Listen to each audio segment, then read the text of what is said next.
কাউসার হোসেন রানা আমাদের সাথে যুক্ত হচ্ছেন। রানা, ঠিক কি কি কারণে আপনি মাঠ পর্যায়ে জেনেছেন যে যার কারণে এবছর ডেঙ্গু রোগীর সংখ্যা বেশি বরিশালে, আর প্রশাসনের পক্ষ থেকে বা স্থানীয় জনপ্রতিনিধিদের পক্ষ থেকে আসলে কোনো ধরনের ব্যবস্থা নেওয়া হচ্ছে কিনা?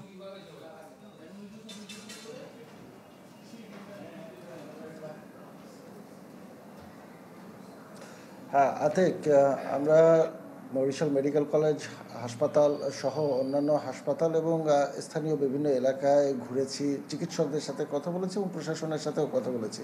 যারা আক্রান্ত তাদেরও নানান ধরনের অভিজ্ঞতা রয়েছে। তো এই সব মিলে যেটি বোঝা যাচ্ছে যে মূলত এডিস মশা, যেটি ডেঙ্গু রোগের বাহক, সেই বাহক যখন অন্য ডেঙ্গু রোগীকে কামড় দিচ্ছে এবং সেখান থেকে যখন আবার সুস্থ রোগীর কাছে যাচ্ছে, তখনই কিন্তু এই রোগটি একজনের শরীর থেকে আরেকজনের শরীরে চলে যাচ্ছে।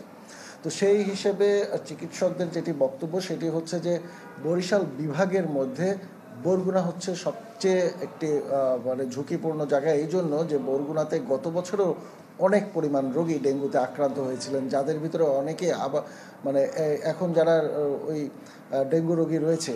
এবং আরেকটি বিষয় হচ্ছে যে ডেঙ্গু রোগটা এখন কিন্তু আর সিজনালি নেই, যে বছরের অমুক সময় ডেঙ্গু রোগ হচ্ছে।